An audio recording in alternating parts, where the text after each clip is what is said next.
My story begins December 5, 1994. We'll begin the story in December of 1994 on one day when I returned from work. Well, I came home and there was a big package in the mail my wife gave me from our daughter, and I got to read that, and then it was a big disclosure about her life, choosing another woman and wanting to be in a committed relationship with her, and some books and education things that came along with it that she thought might be useful to me. And then the next day, my wife had, in the meantime, written a letter back to our daughter explaining some things in her life, and I got that letter the next morning and had a chance to read that, what she had to say.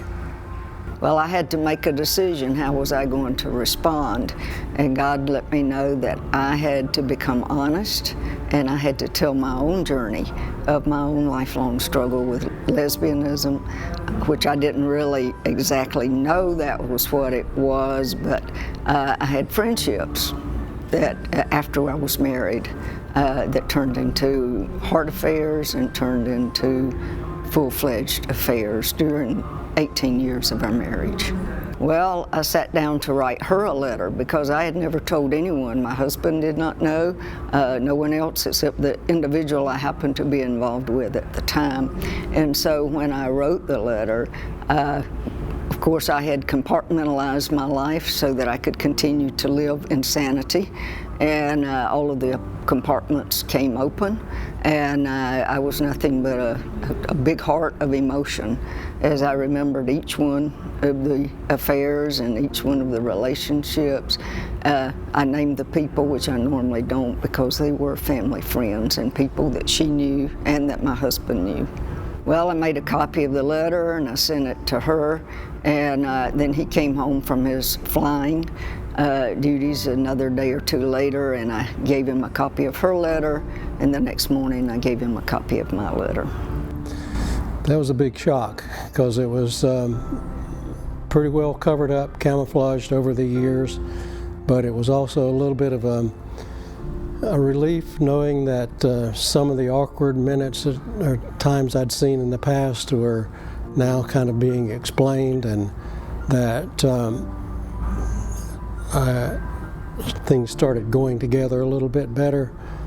It also sent me into the grief cycle, a whole grief cycle, denial and anger, and saying, well, this is not really happening, angry that the life around me that I thought was basically perfect falling apart, and then the other points in the grief cycle as well, and finally after some years really, and a little more acceptance that, well, life is going to reach a new norm. Well, I was waiting back in the bedroom for him to read the letter, and he came back and he put his arms around me and held me, and I started crying, and I started just letting everything out that had been cooped up for the number of years we'd been married at that time. And I just can't say enough about what his response meant to me in my healing journey.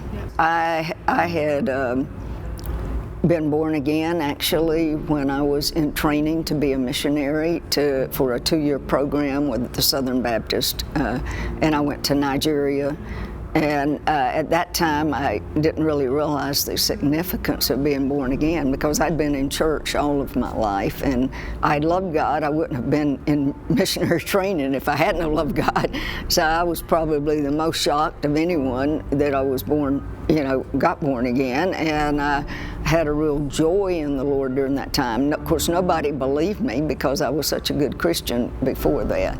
And I walked with the Lord throughout, but there was this need in my life, this deep hole that I didn't understand. And after my son was born and I was in postpartum depression, I had never dealt with many issues from early childhood and later that my life just fell apart, and I had nothing to fight against the temptation. But it was only my faith that got me through it, and that kept me from being always involved. I mean, these were sporadic involvements that I had, and that made me want to leave that eventually, because I was never ever happy or satisfied within it. Well, I'd been a Christian since my walk as a Christian had begun a long time ago. As son of a pastor, and at the age of 9, my mom leading me to be a Christian, and having been involved in education at church and mission organizations, and having a desire to serve the Lord and find a life mate someday, and have a career of service of some kind, and that way. But this event seemed to put a stop to a lot of that, and a lot of the dreams that we'd had for our children. We have a son and a daughter, that those may not be coming to fruition, like marriage for her and maybe other grandchildren. 6 months after 6 months of depression and trying to come to grips with all of this, I just fell on my knees and said, God, I want to be what you want me to be and do what you want me to do. And life came back to me again.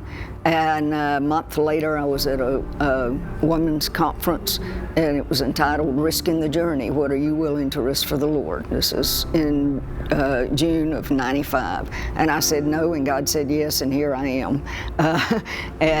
So the journey of starting to tell my story, and of bondages being broken as I did do this, and just beginning to be set free.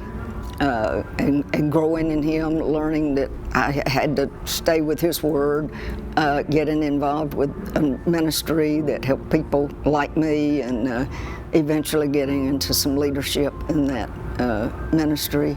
Now being involved in some prison ministry, and just growing and maturing, and dealing with the issues that brought me to where I was. Our restoration process really began as we sought more information about same-sex attraction and its causes, the roots, and why people would turn to that, and also searching the scriptures for the truth, which had always been there, and trying to find that and apply it in our own lives. Well, Jesus is the reason why, the only reason why I made the change and made the decision to stay in my marriage. And He's brought amazing healing into my life. And I cannot imagine life without Him, and I would not go back to that life for any reason, any circumstances, because Jesus is more important to me than anything else. He's been faithful. He's always been there, and has been truthful to himself. And in our process, we've learned more deeply about the truths that were there already, and the fact that He brought us together as husband and wife, and we're meant to be that way, and that there was no other reason for separating or doing anything different. But we've grown deeper in a relationship, better communication, and able to share even more with our son, his wife, and their children now, since a couple of the boys are teenagers, and just faithfulness. Besides, of course, walking with the Lord, I think the key has been understanding things that happened in my early childhood, some abuse that took place that I didn't know about, the significance of the name calling, and that my mom actually labeled me as the son that they never had, and I proudly wore that. And wanting to be a boy, and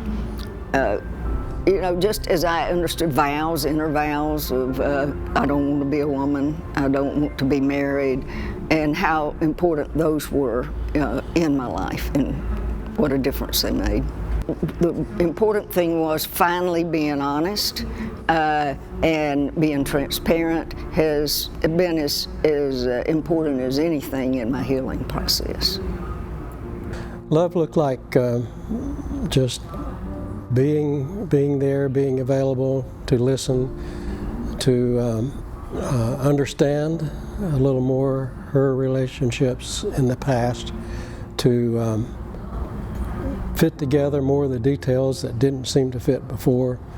And to our daughter was to be able to be with her and listen to her and find out her hurts as well as her joys, and then to celebrate with her positive aspects, the kindness that she shows to others, and the way that she is regarded in her community and has big heart for helping other people. The encouragement I would give is to not waver from what the Lord has told you to do from the beginning, that